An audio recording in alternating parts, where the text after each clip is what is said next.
쪽에 해당하는 과학의 탐구 방법을 설명을 할게요. 과학의 탐구 방법. 일단은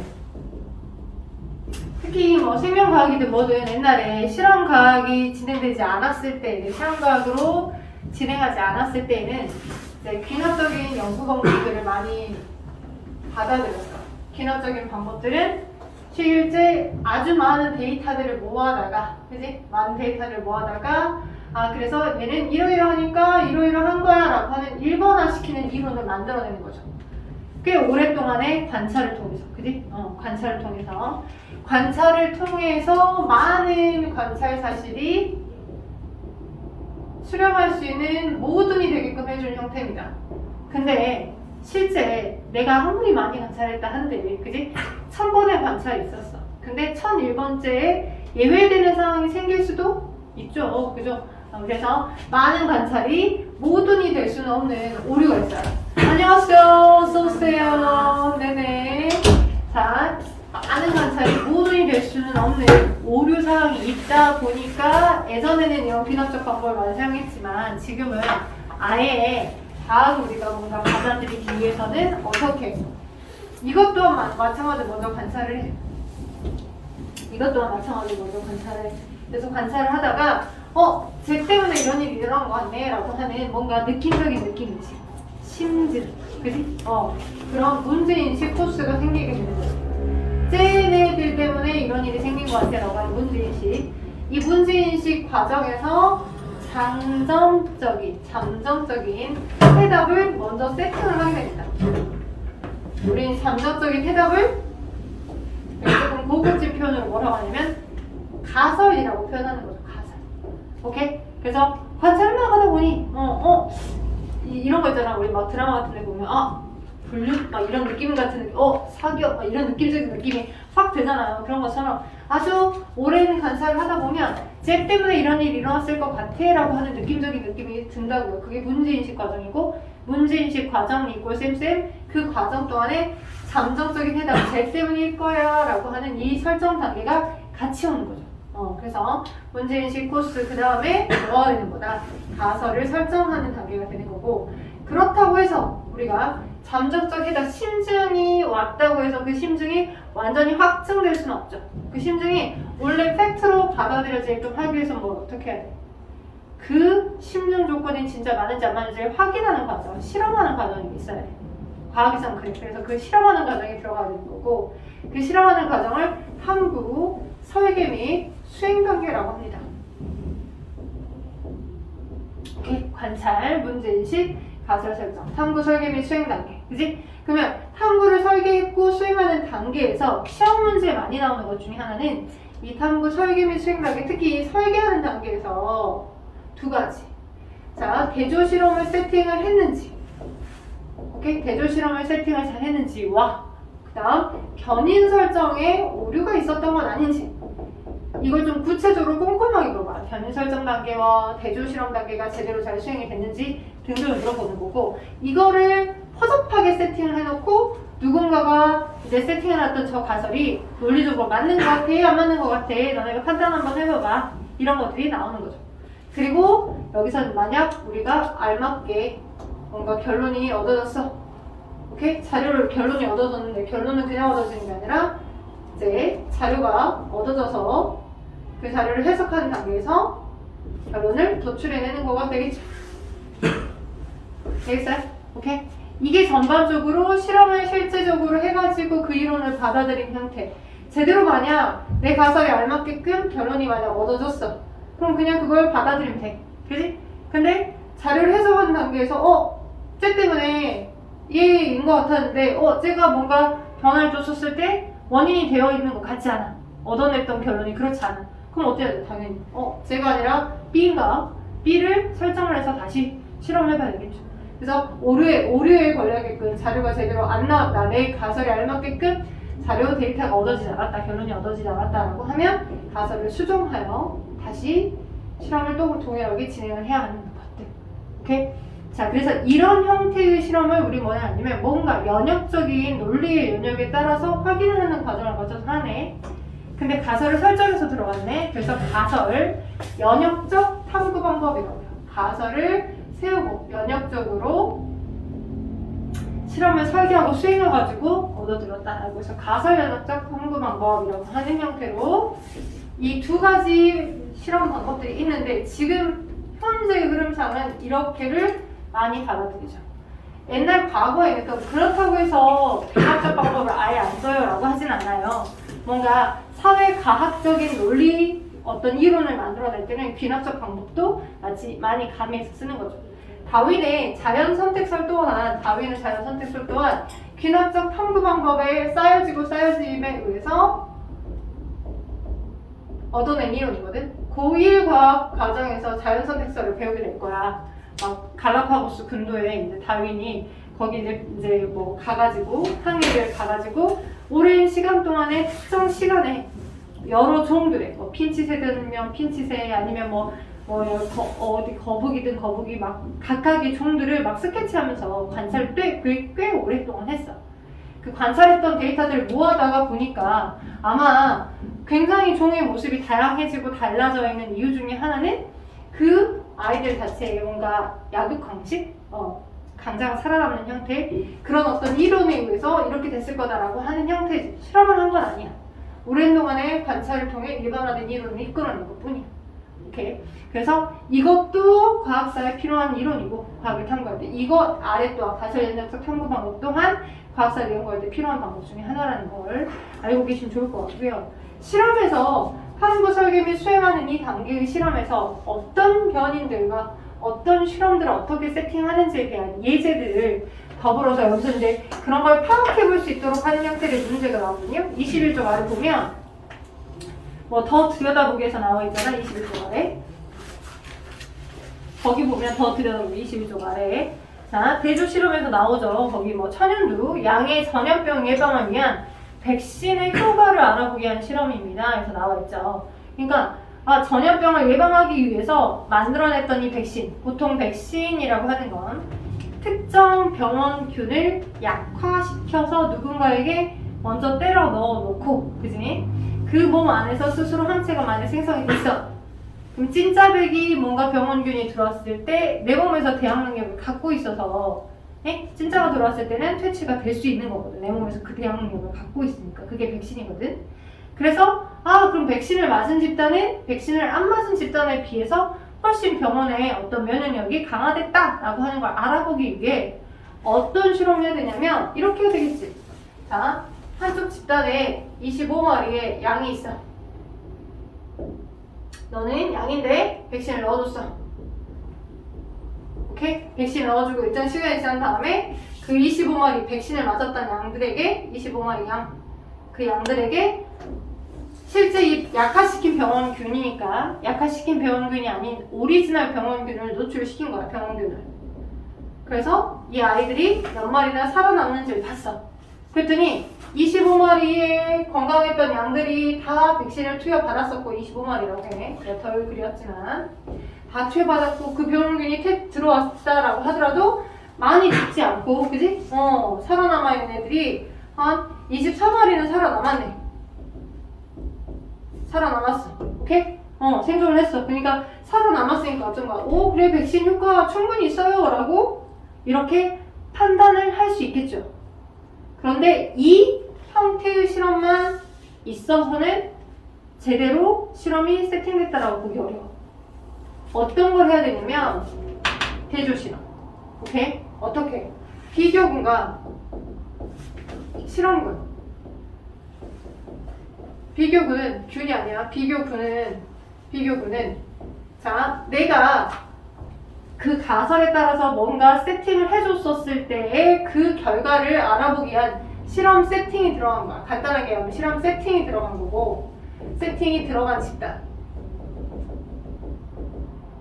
오케이? 뭔가 그 가설에 알맞게끔 그 가설에 대한 효과를 알아보기 위해서 준 것들을 했다면 그것에 대해서 비교군은 이 실험군의 어떤 객관적 자료, 객관적인 데이터 비교를 하기 위해서 어떠한 것도 실험 세팅이 들어가지 않은 집단, 오케이? 어떠한 것도 실험 세팅이 들어가지 않은 집단을 비교의 효과를 갖기 위해서 이 집단을 우린 다른 말로 대조군이라고 해요. 대조군, 오케이? 그래서 반드시 탐구를 설계할 때 실험군 집단 하나만 있으면 안 되고요. 이 실험군의 객관성을 확보하기 위해서 대조군 집단도 같이 세팅해야 하는 거죠. 예를 들자면 이 아래의 실험에서 25마리의 양 집단 하나가 있었어. 그러면 똑같은 나이대에 비슷한 25마리의 양 집단을 놔두고, 그죠? 여기는 A 집단이라면 여기는 B 집단, 여기도 25마리의 양, 그지?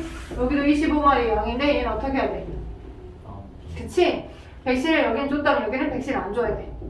백신을 주지 않고, 그리고 병원 투여하고, 그죠?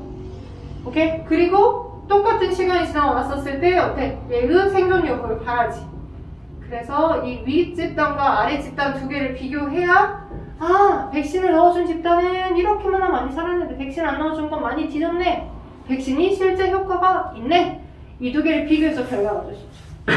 오케이? 자, 근데 또 여기서 조금 더 상세하게 예를 들어서 백신을 주지 않은 집단이잖아?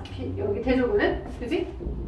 근데 얘네들 집단의 양들이 나이가 꼬부랑 할머니 할아버지 나이야. 근데 얘네들 집단의 나이가 오케이? 꼬부랑 할머니 할아버지 나이가 아니라 예를 들어서 엄청 건강해. 오케이? 그러면 그러면 그렇다면 이 건강한 아이의 어떤 그 체력적인 효과, 면역력 증강의 효과에 의해서 더 상쇄적인 작용으로 결과가 달리 나타날 수 있겠죠. 얘가 백신을 안 맞아서 죽은 건지 원래부터 꼬부랑 할머니나 이제 연세가 있고, 그지? 그리고 면역력이 조금 많이 떨어져 있는 상태였기 때문에 죽은 건지 모르겠잖아. 그지? 그렇다면 어떻게 해야 돼? 이게 두 개의 집단을 나눴다라고 하더라도 어떤 내가 설정했던 가설의 객관성을 확보하게끔 하기 위해서 어찌해야 돼?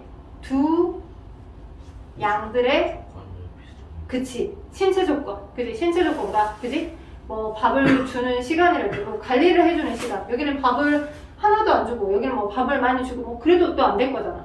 다른 실험 결과에 영향을 미칠 수 있는 모든 조건을 다 똑같게끔 세팅해줘야 되겠죠.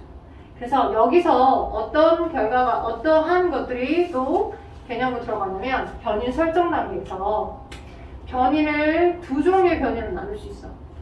독립변인하고 종속변인. 독립변이나 변이는 종속변이 있고요. 이렇게 독립변이가 종속변이. 예를 들어서 넘겨서 23쪽에 대한 내용을 한번 봐봐요. 23쪽에 생명과학의 탐구 방법, 연역적 탐구에서 크게 관찰, 크게 문제인식, 그 다음 가설 설정 이렇게 나오죠. 그리고 탐구 설계 및 수행 단계에 지금 선생님이 설명하고 있는 대조 실험들에 대한 얘기가 나오고, 변인 설정은 아래 더 들여다보기라고 하는 맨 아래쪽 하단부에 내용이 나옵니다. 변인이라고 하는 건 변화시켜주는 요인들, 인과관계가 있는 변화시켜주는 각각들을 변인이라고 얘기하는데, 독립변인이 있고 종속변인이 있어요. 독립변인은 실험 결과에 영향을 미칠 수 있는 아이들이에요. 실험 결과에 영향을 줄 수 있는 것들. 종속변인은 말 그대로 독립변인에 영향을 주는 거야. 그러니까 독립변인에 종속되어 있어. 쉽게 말하면 종속변인은 독립변인의 영향을 받는 변인들로 실험의 결과값이야. 내가 독립변인을 어떻게 세팅해 주느냐에 따라서 실험 결과값들이 다 달라지겠죠. 그래서 종속변인은 실험 결과값이 될 거고, 그리고 이 독립변인을 다시 두 종류로 나눠볼 수 있어요. 오케이? 어떻게? 통제변인과 조작변인. 오케이? 조작변인과 통제변인. 이 단어가 생소하대요, 친구들이. 근데 조금 자주 들어서 익혀줬으면 좋겠어. 느낌상 제가 아까 이야기를 해드렸던 여기 양이 있고 여기 양이 있는데 이 양의 연령, 여기는 25마리의 양의 연령은 나이 들었고 여기는 건강하고, 이런 차이가 생기면 안 된댔죠. 그러니까 양의 연령대가 있지. 그지? 이런 걸 똑같게 해주는 거. 무슨 변인에 속할까요? 통제변인. 통제변인은 실험 가설에 영향을 미칠 수 있는 주고 안 주고 이런 조작해주는 그 집단, 그거 외에 백신을 줬냐, 백신을 주지 않았냐, 그 조작해준 그 요인 이외에도 시험 결과에 영향을 줄 수 있어서 모든 집단에서 다 똑같게 세팅해주는 것 같아. 밥 먹는 시간, 그지? 양의 나이 연령대, 그지? 오케이? 그 다음에 뭐일까? 양의 나이도 있겠지만, 그지? 양의 연령대도 있겠고, 양의 밥 먹는 시간도 있겠고, 그지? 백신에 제조사까지 필요 없겠다. 백신은 한 종류여야 될 거니까, 오케이? 그래서 요런 것들, 그지? 조작 변이 이외에 실험 결과에 영향을 줄 수 있어. 결과에 영향을 주는 거. 그러면 그러하기 때문에 얘네들은 어떻게 해줘야 된다? 어디에서도 실험군에서도 대조군에서도 다 똑같게 그 값을 동일하게 설정해줘야 된다. 오케이. 그리고 누구는 조작 변이는 뭐에 따라서 내가 세운 가설에 따라서 주고 주지 않고를 해준 거. 그게 조작 변이죠. 오케이. 가설에 따라 주고 주지 않는 거. 가설에 따라 변화시켜준 거.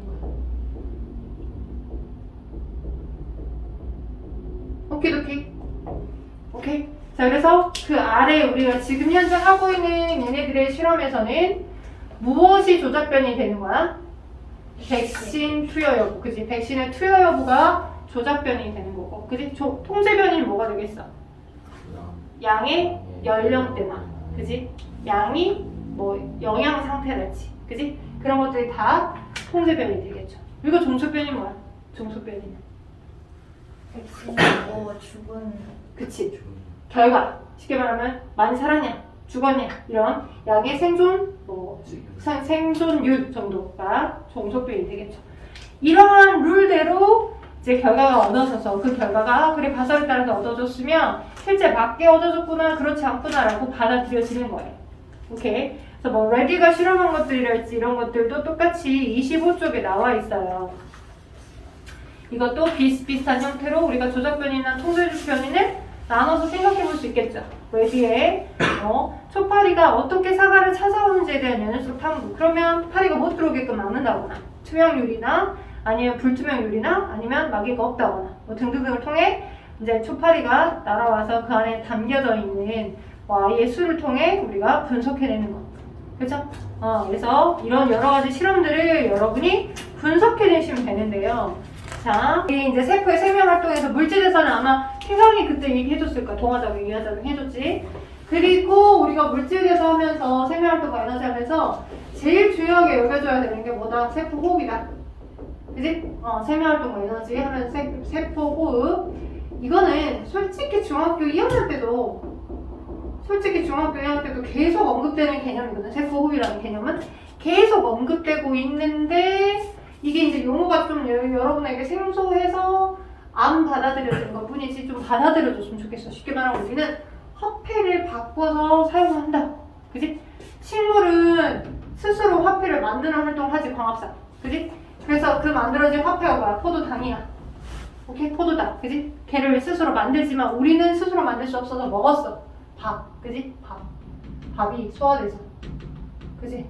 밥이 소화돼서 포도당으로 만들어졌어. 자, 또는 고기를 먹어가지고 소화시켜서 아미노산이 됐어. 그지? 고기를 먹어갖고 소화돼갖고 아미노산이 됐어. 그 다음에 비계를 먹고 지방을 먹고 지방산이나 모노글리세리드가 됐어. 이게 에너지원이거든. 모노글리세리드. 오케이? 이게 에너지원이야. 근데 이런 에너지원들을 그대로 쓸 수가 없어, 화폐를. 이 화폐를 세포에서 쓸 수 있는 화폐로 바꿔주죠. 그때 어떤 기체가 필요해? 산소가 많을수록 세포에서 쓸 수 있는 화폐로 잘 바뀌어진다고. 전환이 잘 된다고. 그래서 얘네들을 뭘 바탕으로 하여서 세포에서 산소를 바탕으로 하여서 세포에서 쓸 수 있는 화폐로 만들어주더라. 이걸 생명활동 에너지라는 단어로 얘기를 하고 실질적으로는 아데노신, 트리포스페이트 라는 이름을 가지고 있는 화합물이야. 예? 얘를 약자로 ATP라고 해. 아데노신 트리포스페이트. 얘가 우리 몸 자체에서 사용이 많이 되는 오탄당, 탄소 5개로 이루어진 오탄당이 있고 이 오탄당에 인산이 하나, 둘, 3개가 결합되어 있고 그래서 우리는 트리라고 해. 생물에서 똑같은 게 하나 있으면 모노, 똑같은 게 2개 있으면 디, 똑같은 게 3개 있으면 트리라고 하거든. 오케이? 그래서 포스페이트라고 하는 게 뭐냐면 인산이야, 인산. 인과 산소, 원소가 결합된 화합물질, 인산. 이렇게. 이런 식의 인산이라는 화합물질이 3개가 붙어있네 라고 해서 트리포스페이트라고 하는 거고 여기서부터 여기까지는 아데닌이라고 하는 염기가 이 당에 붙어 있는 거야. 아데닌이라는 이름의 염기가 당에 붙어서 당연히 탄수화물들이겠죠. C들로 이루어져 있거나, 오케이? 그 다음에 C나 N이라고 하는 원소가 포함되어 있는 이런 형태. 뭐 이런 식의 C들로 결합된 화합물들. 되죠? 이런 형태의 화합물을 만드는 걸로 이 아이들이 가지는 화학적 에너지, 이 아이가 가지고 있는 화학적 에너지, 저 아이가 가지고 있는 화학적 에너지가 이렇게로 keep save가 되는 거야. 오케이? 근데 그때 반드시 상조가 있어야지만 얘도 많이 바꿔지는데, 누구를 기준으로 얘기하면, 포도당을 기준으로 얘기를 하게 되면 포도당 한 분자는 약 38개의 ATP로 바뀌어서 저장돼. 얘가 너무 화학 분자 크기가 크니까 그냥 38개 ATP라고 적을게. 이렇게. 이게 생명과 에너지를 저장한 분자야. 그리고 ATP는 인산이 3개 결합돼 있었잖아. 얘가 ATP와 무기인산으로 떨어져 나갈 수 있어. 오케이? 여기 지금 아데닌에 당에 인산이 하나, 둘, 셋 이렇게 있잖아. 그치? 이렇게 셋 있잖아. 셋 있는데 얘가 하나가 딱 떨어져 나가면 ADP. 오케이? 얘가 딱 떨어져 나가면서 나오는 에너지를 끄집어 쓰는 거야. 또는 여기 있던 이 포도당 에너지를, 그러니까 이렇게 이게 왔다리 갔다리 하는 거지. 이렇게 될 때, 왜냐면 여기는 인산이 3개 붙어 있었지만 여기 인산이 2개 붙어 있으니까 이런 작용은 이 안에서만 보면 이거 무슨 작용이야? 큰 분자가 작은 분자로 쪼개지니까 이 안에서만 보면 동화야 이화야? 대감아. 동화야 이화야? 큰 분자가 끊어져서 ADP로 됐어. 동화일까 이화일까? 인산이 3개 붙어 있었는데 얘가 끊어져서 인산이 2개만 있는 이화. 그림 되지. 얘 이화. 뜯어졌으니까 이화고요. 이화고. 오케이? 그리고 얘네들이 이렇게 에너지를 주게 되면 그 여분의 에너지들이 이렇게 무기인산, 이렇게 떨어져 있었던 얘네들 그냥 이렇게 이 2개만 있고 여기 아데닌에 당에 인산이 이렇게 2개만 결합돼 있었던 여기에 떨어지는 무기인산이 이렇게 있어. 근데 이 전환됐던 에너지가 주게 되면 이들을 붙일 수가 있다고. 이렇게 붙여서 ATP가. 그러면 이렇게 되는 건 당연히 동화. 그지? 이런 식으로 자, 이 자체 내에서 계속 에너지를 꺼내다 쓰기도 하고 아니면 에너지를 붙이기도 하고 하는 형태로, 그지? 이런 식의 우리는 돈을 받고 주고 받고 이런 형태로 계속 사용하고 있는 거, 생명체 내에서는. 그지? 이 형태가 가장 잘 사용될 수 있는 에너지 화폐야. 오케이? 근데 오리지널 우리 몸에서 에너지를 줄 수 있는 공급처들은 포도당이나 아미노산이나 지방산과 같은 그런 화폐들이야. 오케이? 그리고 그 덩어리들의 에너지가 쉽게 말해서 얘가 한 100만 원의 수표야. 근데 100만 원 수표 한 장을 띡 갖고 있으면 우리가 효용성 있게 쓰기 어렵지.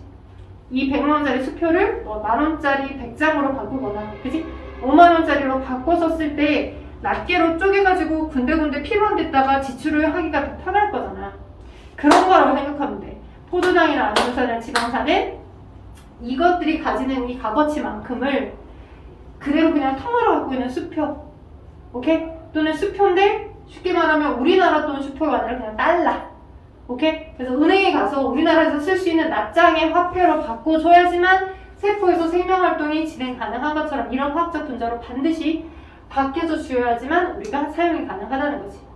그래서 큰 물질들 사이는 동화작용이나 이화작용이 있는데, 그런데 세포 혹은 이렇게 38개의 ATP 분자로 포도당이 가진 에너지로 바뀌어 저장이 되는 거고, 38개의 ATP로 여기 있던 화학적 에너지가 이렇게 바뀌는 거죠.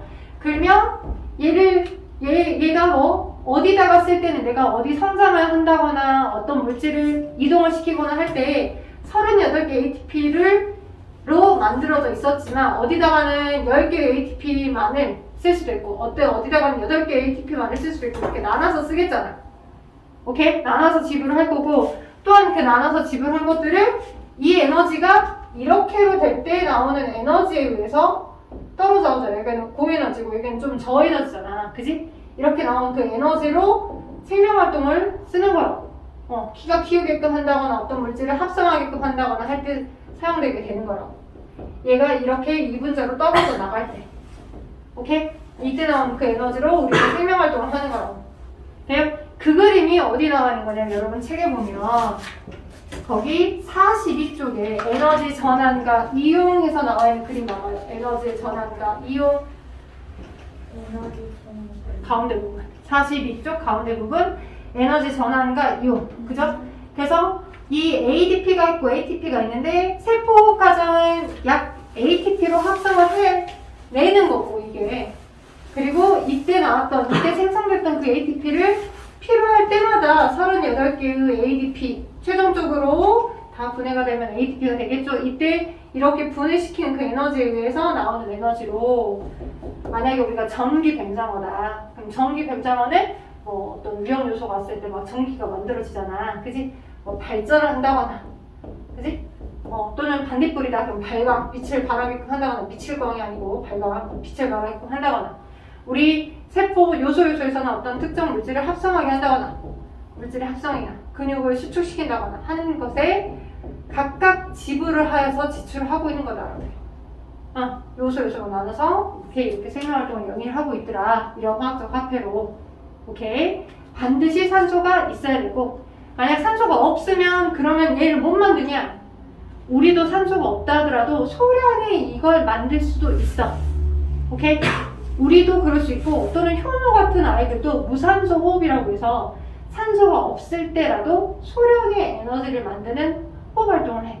그래서 크게는 유산소 호흡과 무산소 호흡 과정으로 나눠져. 어렵니 혹시?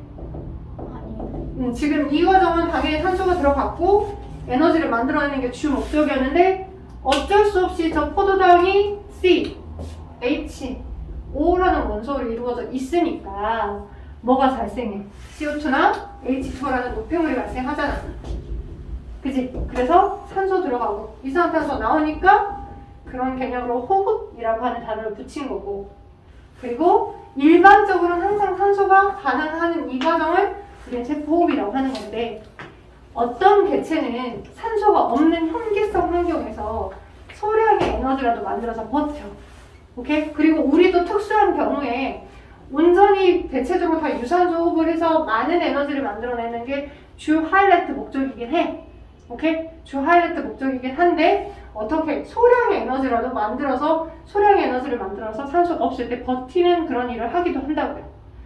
그때 일어나는 게 발효야. 발효. 중간대사산부를 만들면서 소량이라도 만들어서 버티게끔 하는 형태로 진행되는 거. 그 내용이 어디 나와 있는 거냐면 여기 나왔어요. 47초 갑니다. 47초. 너무 띄워줘요. 중간중간에 다시 왔다 갔다 할 거예요. 여러분 이제 시험 대비가 끝나면 거기 생명과학원은 소화순환 호흡배설 이게 생명과학원에서 또 나오거든요. 재밌겠다. 네네네. 거기에 다시 들어갈 거고요. 들어가기 전에 오늘까지는 여기 무산소 호흡까지 해서 끝내버리려고. 효모의 이산탄소 방출 연기가 저기. 효모는 단세포 진흙생물.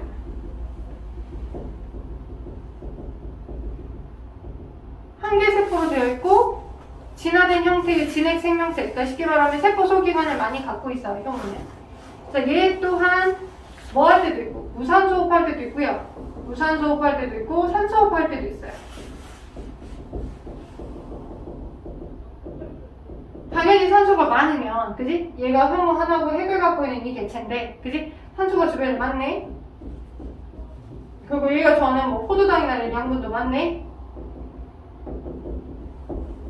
오케이? 포도당이랑 같은 그런 양분도 많고, 그 다음에 산소도 이렇게 많다라고 하잖아? 오케이? 그러면 포도당 양분 받아들여, 산소도 받아들여. 아주 활발하게 막 자신의 에너지를 만들고 자신의 개체 수를 늘리겠죠. 굉장히 빠르게 번식해요, 이렇게. 자신의 자손의 수를 늘리면서. 오케이? 근데 우리가 효모라고 하는 아이를 어디다가도 많이 쓰냐면 우리가 원래는 누룩곰팡이야. 오케이? 그리고 다른 말로 우리 누룩이라고 해요, 누룩. 그러니까 막 막걸리나. 맞아요. 막걸리랄지 막 그 기정떡이랄지 이렇게 그 뭐 술딱에 거기 많이 들어가. 아, 약간 그런 그 향 있죠? 그런 향, 고유 향. 그 식혜 만들 때도 저 누룩을 많이 사용해요. 왜 그러냐면 얘가 이런 특징을 갖고 있는 거죠. 산소가 부족한 환경이야. 자, 밥은 많이 있어. 밥, 포도당. 근데 산소가 부족하면 주변에 포도당 많아. 그러면 얘를 산소가 없는 차단, 오투 차단 환경에 처리를 해주잖아. 아니요, 차단을 해버려요. 그러니까 이제 막 밀폐를 시켜놓고 얘가 많이 있는 그 환경에다가 잠깐 이렇게 놔두는 거지. 뜨뜻미지근한 한 25도씨. 왜냐면 효소들이 반응을 하니까 잠깐 그렇게 할 수 있게끔 버텨주게끔 하는 환경에다가 놔두고 나서 오케이? 그러면 근다고 해서 산소가 없다고 해서 바로 뒤지냐? 그러진 않아요. 바로 죽진 않고요. 양분 많으니까 최대한 양분을 받아들여. 오케이? 양분을 최대한 받아들여서 소량의 에너지라도 안에서 만들어서 얘를 뿌개면서 버티면서 사용을 하는 거야. 밥을 받아들여서. 근데 이렇게 소량의 에너지를 만들어낼 때 포도당을 산소가 없는 조건에서 알코올로 만들면서 소량의 에너지가 만들어지거든. 소량의 에너지가. 그리고 얘를 또 이렇게 대사를 하면서 나오는 에너지로 근근히 버티면서 사용을 하는 거겠지. 그리고 어쩔 수 없이 그때 당연히 이산탄소나 물이 발생이 될 거고. 오케이? 근데 선조들이 경험치에 의해서 이미 얘를 알고 있는 거야. 아, 술 냄새가 많이 나더라. 얘를 이렇게 아래목에다가 따뜻하게 이렇게 놔두면 술 같은 냄새가 나면서 하지만 이렇게 누군가 죽진 않지만 그지? 뭐 달달하면서 약간 그러네? 이걸 알고 있었던 거지. 에탄올이 만들어지는 거야. 그래서 얘만 끓여가지고 정제해서 얻어낸 게 뭐가 되는 거야? 동동주, 막걸리 이런 거 탑주가 되는 거야. 누룩을 이용해서 누룩이야. 이 누룩이 열심히 주변에 있는 밥들을 받아들여서 얘가 이제 충분히 무산소하게끔 한 후, 얘가 계속 생체가 계속 이제 살아있으면 안 되잖아. 우리가 누룩 곰팡이까지 다 먹으면 안 되니까 충분히 누룩이라는 아이가 아래목에서 열심히 포도당 받아들여서 여기 소량의 알코올들을 안에다가 많이 만들어 놓게끔 한 뒤에 끓여가지고 얘를 죽이고 그럼 그 안에 저장됐던 알코올이 빠져나오면서 그 알코올만을 한번 기화시켜서 냉각해갖고 얻어낸 거. 그게 중류주가 되는 거지. 오케이? 그래서 얘는 얘대로 우리가 이용해서 알코올을 알코올대로 즐기고 이제 또 누룩은 누룩대로 나름 이렇게 자신의 생명활동을 무산소호흡을 통해 최대한 하다가 우리를 위해서 가신 건가? 아무튼 이렇게 해서 식혜로도 사용되는 거고 술로도 이용되는 거고. 갑자기 술 얘기로 너무 간 거 아니에요? 제가 너무 꽂잖아요. 알코올이나 이렇게 너무 알코올 발효라고 해요. 그래서 만들어진 이 중간대사산물이 알코올이면 알코올 발효라고 하는 거고 중간대사산물이 젖산일 수 있거든요. 우리가 이제 막 안 쓰던 근육을 막 쓰고 체육 시간에 네 배웠어요. 맞아요. 체육 시간에 이제 젖산이 많이 만들어지면 다음날 안 이렇게 뭐 이렇게 내가 근육 운동을 안 했는데 안 쓰던 근육을 쓰다 보니까 다음날 되게 뻐근하고 아픈 근육 통증이 오는 것도 그 근육에 젖산이 쌓여서 그런 건데 그 젖산 또한 우리 사람의 몸에서 근육세포가 에너지를 막 만들어서 막 근수축을 막 하게끔 힘을 쓰게끔 하려면 그때 직접적 에너지원으로 ATP가 ADP로 분해되는 에너지를 직접 쓴단 말이야. 오케이? 근데 근육세포에 저장된 ATP 양이 많진 않아. 그래서 내가 호흡을 많이 해주면서 내 몸에서 빨리빨리 ATP를 막 만들어서 열심히 근육세포에 공급해줬어야 되는데 근육이 쓰는 ATP 양보다 오케이? 근육이 써제끼는 ATP 양보다 내가 호흡을 통해서 만들어낸 그 시간이 부족했던 거야. 그래도 근육은 에너지원을 공급받아야 하기 때문에 근육세포에 저장했던 포도당을 중간대사산물인 젖산으로라도 만들면서 소량의 에너지를 만들어서 근육에 공급을 해준 거야. 근육세포에게. 오케이? 처음부터 그랬던 건 아니고 내가 운동을 했는데 뭐 근육 운동을 한다거나 했을 때 그지?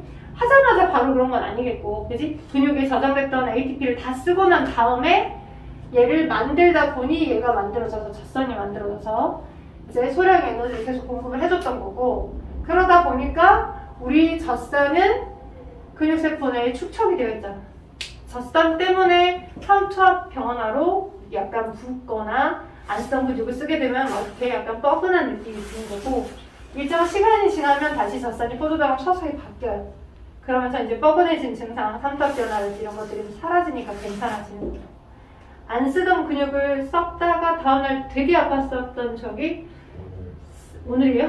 저도 딱 오늘. 그래요? 왜지? 어제 선생님은 머리 찌개. 제가 어제 50m 달리기 연습을 하느라고 선생님이 버피를 20개를 시키고 스쿼트를 20개를 시킨 다음에 50m 뛰기를 시켰어요. 힘들지 저는 힘들지. 제자리 멀리 뛰게 했는데 이렇게 힘들진 않아. 이게 다섯 번밖에 안 했어. 한 해 갈 때마다 몸이 다르지 않아. 미안해. 아니, 지금 묶어서 지금 늙었다고 안 지금 돼요, 안 돼. 비싼 저희 거야? 그런 건 아니. 저희 방학 때문에 그런 거지. 한 해. 방학 때문에 그런 거야? 너무 무리해서 뛰었어. 그런 거야? 아니, 그 뛰는데 같이 늙어가고 있다고 같이 붙여가려고 그랬더니 안 되네.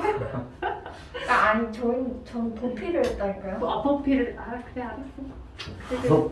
다섯 번 뛰었는데 지금 벌써 지금 다리가 벌써 다리가 흔들들. 절거려가지고. 맞아, 절로 그래. 아니 비슷한데. 너네도 그냥 숨쉬기만 하지 않냐? 평상시 운동 잘 안 하지. 농구 가요. 그래요? 전 코로나 때문에 그러죠. 네, 아니, 알았어. 코로나 끝나면 다시. 이것들이 완전 선을 긋네. 나랑 안 섞이려고 열심히 선을 긋구만. 알았어 안 섞어줄게. 나는 그 때를 잊을 수가 없어. 지금은 염두조차 되지 않아. 스키장을 가고 싶다는 염두조차 되지 않아. 스키 너무 코로나 근데- 때문에 지금 참고 있어. 근데 왜 알잖아. 그 스키 타고 난 다음날 되게 뻐근한 거 저 처음 배웠을 때. 그래도 안 해.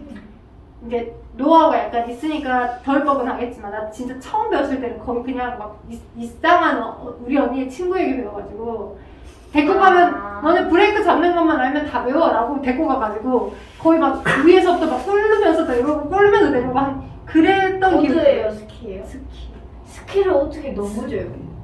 스키를 배웠는데 꿀렀어요? 그러니까 제대로 안 가르쳐주니까 그 언니야가 A자 A자 브레이크만 잡으면 스키는 하다가 이랬던 분 덕분에 그지? 이랬던 분 덕분에 S자를 하면서 내려가. 그렇지 활강하지. 활강을 그냥 계속 브레이크 잡으면서 활강하고 내렸다니까. 브레이크 잡으면서 이것은 활강인가 브레이크인가 싶을 만큼. 그러니까 얼마나 넘어져서 쌌겠어. 그래갖고 그 다음날 진짜 알지? 그래 너넨 그런 기억이 없나 보구나. 강사님한테 잘 배워서 그런 기억이 없나 본데 안 쓰던 근육은 막 이거지고 얼마나 깽깽대면서 했겠어. 너무 힘들었어.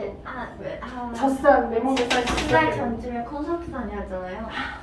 함성을 못 지르고 이것만 쳐야 되잖아요. 근데 이거를 거의 3시간을 이걸 치다 왔거든요. 근데 뭘 쳐요? 클래퍼를 그게 너의 존재감. 그러니까 함성을 못 지르니까 아무튼 박수 악은 지르지 말라 하니까 그런 사운드 비슷한 거를 하기 맨날 위해서 하는 거야? 줘요. 클래퍼를 주는데 이걸 이렇게 치면 착착 소리가 나요. 그래서 이걸 하는데 치고 딱 지하철을 타고 KTX를 딱 탔거든요. 그때부터 다음날까지 팔을 못 들었어. 진짜로 이 팔에 그 환경에서는 오빠야 막 이렇게 막 에너지를 줘야 되니까 못 느꼈다가 그게 다 끝나니까 그 느낌이 너의 팔뚝에 쌓인 젖산 덕분에 한 달 동안을 지나야 젖산이 포도주가 바뀌어서 쏟아가는 그런 슬픈 이야기. 아니 엮어서 갈라 했더니 이것들이 나랑 안 엮이려고 자꾸 그러네. 비슷한 거야. 쌤이 너네는 나이가 많아요. 정쌤이 많아요. 비슷할 거야 아마. 비슷할 거야. 말로는. 근데 옛날부터 너무 궁금해. 그래 아직 몰라? 제 누나 말로는. 정쌤이 훨씬 더 나이가 많지 않냐? 아니냐? 아니. 비슷하다며요 방금. 비슷해. 이제 30달 하시긴 했는데. 같이 늙어가는 세대일 거야. 정쌤 나이는 확실히 알아요. 그래요? 공개를 하셨어요. 그래요? 비슷해. 그렇다고요. 비슷해. 그냥 너네랑 같은 세대. 저희랑요? 같은 세대 살고 있잖아. 정쌤이랑 저랑 21세기라고 하는 같은 세대 살고 있잖아. 퉁치자 그냥. 너무 세게 퉁쳤나? 퉁치게 그냥. 선생님 5.18 시대는 아니죠? 5.18 시대는 아니야. 그 정도는 아니야. 근데 막 그 시대 아니 그 시대에 태어나긴 했잖아. 태어났나요? 아니면 나 그 이후인가요? 초등학교를 나왔다고 말하고 국민학 그럼 애들 다 알던데. 초등학교를 나왔다는 말을 못하겠다고 하면 대충 다 알던데. 근데 오전반 국민학교도 공부가 선생님 국민학교도 저희 삼촌 국민학교인데 우리 삼촌도 이제 나이 많이 먹었지. 너네 삼촌하고 비슷할 거야. 저희 삼촌이 돌발 검사 했어요? 아 두발 검사. 올해 40이거든요. 아 두발 검사 이게 이거랑 너네 7살 치마도 막 길이 조절. 아니 그 정도는. 근데 쌤은 어차피 치마를 줄이고 싶지 않아요. 다른 그런 모범학생. 모범학생. 저도 치마 하나도 안 줄이고 다녀요. 그리고 토큰 사용하시. 토큰 어떻게 나 그거 할 것 같아. 삐삐요 나 알아. 그리고 근데 토큰은 너 왜 자꾸 성선을 그렇게 잘하냐? 성선을 사용할 수 없으니까 찢어서 사용하는 거. 찢어서 사용하는 거가 거의 고실의 유물 같은 느낌인데 내 기억을 되게 더듬을게. 나 예쁜가? 워크맨. 그 지금 요즘 21, 25에 나오는 그런 느낌이지. 그 느낌을 너무 잘할 것 같아. IMF 시대. IMF까지. 그럼 나이 다 나와버렸는데. 아니 5.18 세대가 되게 가까운 세대 아니에요? 5.18 세대면 진짜 가깝지. 81년? 81년 대. 5.18 때 어. 아빠가 고등학생? 우리는 약간 우리 아빠 69년생이니까 그렇구나. 초등학생. 그러니까 그래서 저희 아빠가 대학생 때 우리 엄마가 초등학생? 여기 엄마 아빠의 러브스토리는 정말 강력하셔서. 아무튼 근데 30분 네, 벌써 끝났어요. 자, 그래서 우리가 다음 시간 끝나면 여기 문제 조금 더 확인하고 소화순환 꼭 해서 갑시다. 잉?